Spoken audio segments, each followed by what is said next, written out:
Okay mga idol, magandang hapon po sa inyo pong lahat. Maraming salamat po mga idol sa nag-share ng ating mga video. Okay, subscribe po kayo sa ating YouTube channel, Hiwaga ng Manggagamot, at sa isa nating channel, Banal na Kamay. Maraming salamat po sa lahat na nag-share, lahat pong mga nag-like sa atin pong mga video. Sisipagin po tayo masyado magtuturo ng iba-ibang kaalaman ng atin pong mga halamang gamot. Okay mga idol, binabati ko po mga idol ang 7 Angel Power. Okay, magandang hapon po sa 7 Angel Power sa pangunguna ni Arling Ging Vlog. At simple si Arlen Galdino, kahit po nasa ibang bansa, lagi pong nakasuporta dito po mga idol sa Hiwaga ng Mga Gamot.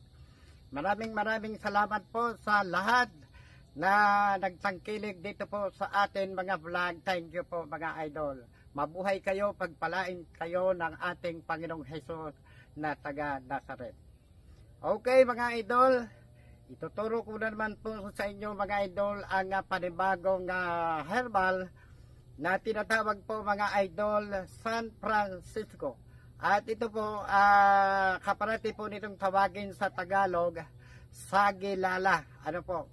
At ituturo po natin mga idol ang benepisyo o kakayanan sa kanya pong halaman. Napakalaki po ng tulong sa may mga karamdaman. Kaya yung mayroon po dyan mga karamdaman mga idol, ay baka ito na ang makakatuklas ng inyo pong mga sakit. Okay, ito po mga idol, tinatawag po ito mga idol San Francisco, ano po, o Sagilala, ano po. Okay, yung may mga karamdaman po dyan mga idol na may mga tulo, ano po, napakahirap po na magkaroon ng tulo ang isang lalaki o isang babae. Naku, grabe talaga, napakahirap pong mag-ihi ng may mga sakit ng tulo mga idol. At isa po ito mga idol na makaluluna sa inyo pong mga karamdaman, mga sakit. Lalong-lalo na po yung may mga tulo, nahihiya pong magpa-doktor, nahihiya magkonsulta sa doktor, magbabae, maglalaki. Ay nakakahiya mga idol. Yung iba po dyan mga idol, nagtitiis na lamang po ng sakit. Ito po mga idol na San Francisco, kilalanin po yan ninyo, napakarami po yan dyan sa kapalibutan, ginagawa po yan ng masitas. Dyan po sa tahanan, sa palibot ng bahay, ginagawa po yan dekorasyon para maganda sa kapalibutan. Isa po dyan mga idol ang San Francisco o Sagilala, At yan po, pagsasagawa po dyan mga idol, ay lagain lamang po mga idol ang mga dahon yan. At pagkatapos pong malaga ang mga dahon ay lagyan po mga idol ng gata ng nyog. Okay? Tatandaan po yan ninyo mga idol. Gata ng nyog. At yan po, kumuha po kayo nito ng mga dahon po dito. Wala pong limit kung ilang dahon. Pero buhusan po yan ninyo mga idol, mga 3 baso. Pakuluan. At estimitin lamang po ninyo na 1 baso na lamang yung natitira. Ayan, palamigin na po yan ninyo. At pagkatapos dyan, bago inumin, haluan po yan mga idol ng gata ng nyog. Para po mga idol, okay, napakabilis po mga idol na gumaling ang inyong pong mga karamdaman na tinatawag pong tulo. Okay, tandaan po yan ninyo mga idol at isa po yan sa makakatulong sa inyo.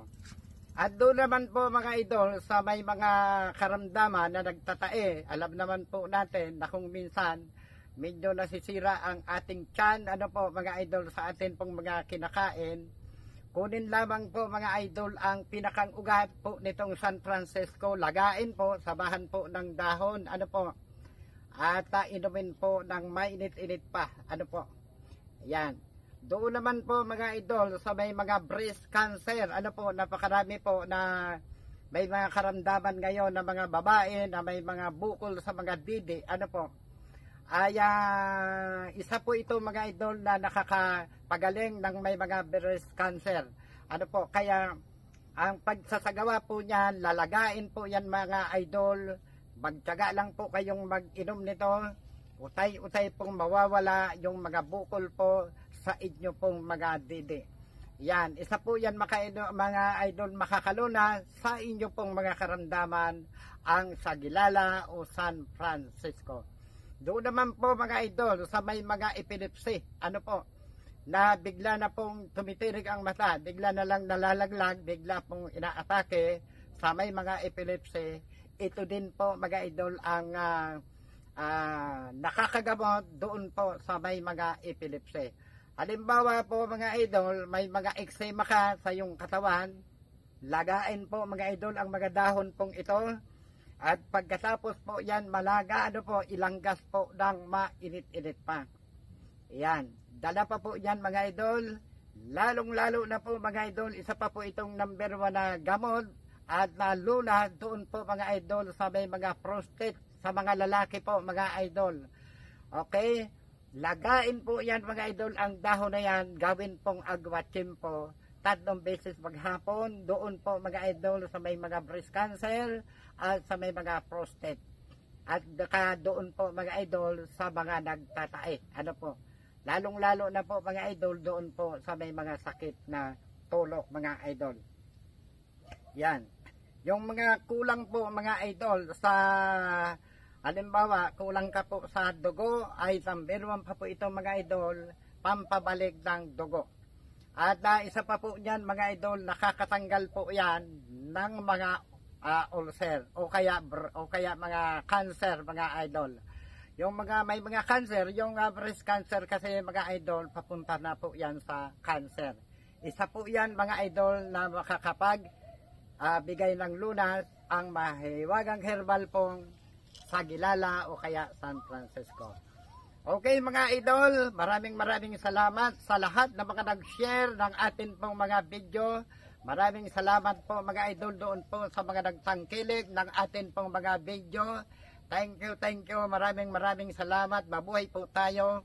Naway mapasa atin ang kapangyarihan ng atin pong Panginoong Hesus na taga Nazaret.